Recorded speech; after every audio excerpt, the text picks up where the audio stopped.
हर हर महादेव। इस चैनल पे नए हो तो चैनल को सब्सक्राइब करना, लाइक करना और शेयर करना।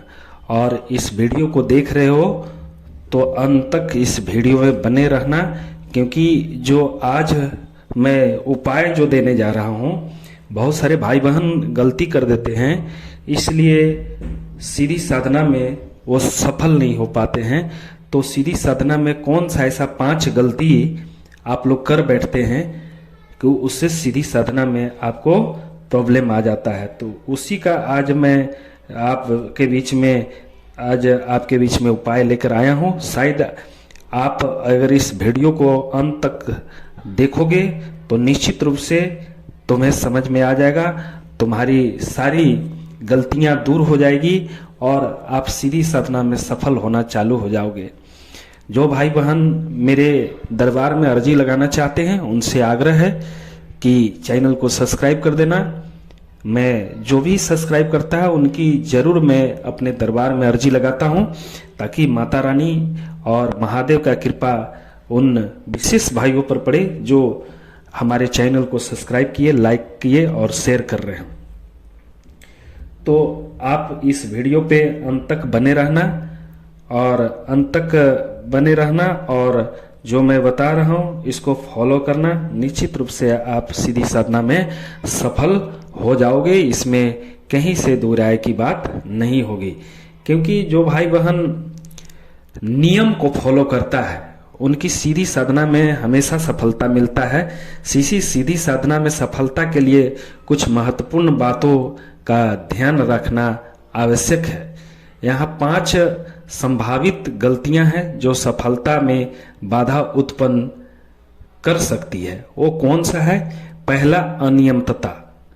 अनियमितता क्या है? साधना में अनियमितता न होना, ये अनियमितता है। जैसे कोई भाई बहन साधना में कभी जो टाइम पे पूजा कर रहे हैं वो टाइम पे पूजा नहीं कर पाते हैं, तो अनियमितता इसको बोलते हैं। दूसरा का जो गलती है, अनुशासनहीनता। अगर आप कोई भी भाई बहन सीधी साधना करना चाहते हो तो अनुशासनहीनता कतई माता को चाहे प्रभु के पसंद नहीं है, इसलिए अनुशासनहीनता कभी नहीं करना है। साधना के लिए नियमों और अनुशासन का पालन करना ही अनुशासन होता है और पालन नहीं करना अनुशासनहीनता होता है। तीसरा जो लक्षण है, लक्ष्य की अनिश्चितता। साधना के लिए लक्ष्य को स्पष्ट रूप से न समझना, लक्ष्य को समझना, तो ये भी एक कारण है। चौथा जो है, नकारात्मक विचार। जैसे बहुत भाई बहन पूजा करते हैं लेकिन उनको भरोसा नहीं हो पाता है, उनके अंदर नकारात्मक विचार आते रहता है, सकारात्मक विचार नहीं आता है, वो भी चौथा कारण है। नकारात्मक विचारों को मन में आने देना ये नकारात्मक है, और नकारात्मक विचार को नहीं आने देना ये सकारात्मक विचार है। और जो पांचवा जो कारण है, धैर्य की कमी। बहुत भाई बहन साधना तो करते हैं लेकिन उनके पास धैर्य की घोर अभाव होती है, और साधना में धैर्य की स्थिरता की कमी साधना में सफल नहीं होना भी एक मूल्य कारण है। इसलिए इन गलतियों से बचने से आप अपनी साधना में सफलता प्राप्त कर सकते हैं। इसलिए जो भी भाई बहन इस वीडियो को सुन रहे हो उनसे मेरा यही आग्रह है कि जो ये 5 गलतियां हैं आप लोग कर बैठते हो, इसका नतीजा होता है कि सीधी और साधना में तुम सफल नहीं हो पाते हो दोस्तों मित्रों। क्योंकि परमात्मा कण कण में है, हर एक व्यक्ति में है, खूटा में है, खम में है, हम में है, तुम में है, लेकिन हम लोग पहचानते नहीं है।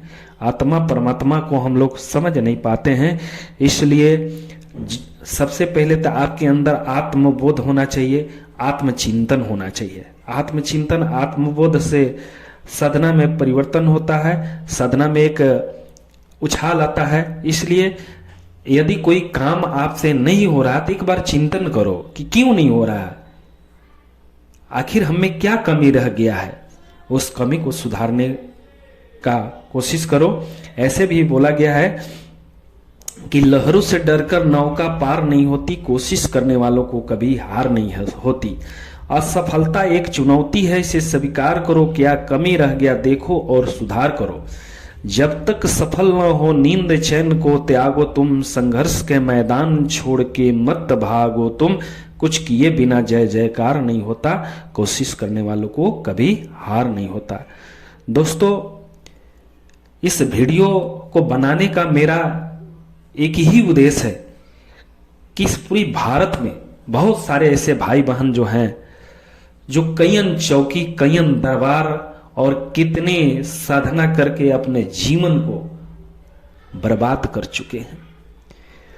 उनको कोई सही मार्ग देने वाला कोई व्यक्तित्व नहीं होता, कोई गुरु नहीं होता है, क्योंकि अधिकांश आपके समाज में, पूरे भारत में, पूरे देश में गुरु घंटाल की संख्या बहुत ज्यादा है। इसलिए मुझे मजबूर होकर मुझे वीडियो बनाना पड़ता है, क्योंकि मैं जानता हूं कि इस देश में बहुत सारे ऐसे व्यक्ति हैं, अगर उनको मौका मिल जाए तो आपकी किडनी तक बेच देंगे। अध्यात्म चेतना उनके अंदर नहीं है, उनके अंदर कोई दया नहीं है, और जिस व्यक्ति के अंदर कोई दया नहीं है उसके अंदर कभी कोई शक्ति प्रवेश कर ही नहीं सकते हैं। दोस्तों मित्रों, क्योंकि ये जो मैं वर्ड बोल रहा हूं, ये महादेव जी का वर्ड होता है, एक एक उनकी वाणी होती है, उनकी वर्ड होती है। मैं तो सिर्फ एक खड़ा होकर अपनी आवाज निकालता हूं। दोस्तों मित्रों, क्योंकि यदि हमारे चैनल पे आप नए हो तो हमेशा हमारे साथ जुड़े रहो।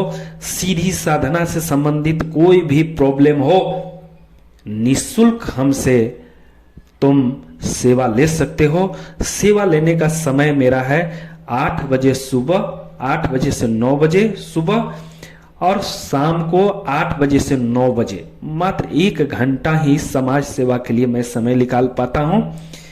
इसके बाद मेरी अपनी कंपनी है, कंपनी का मैं भी काम देखता हूं, और आपके बीच में छोटा छोटा समय निकालकर आप तक आपको मदद करने का काम करता हूं।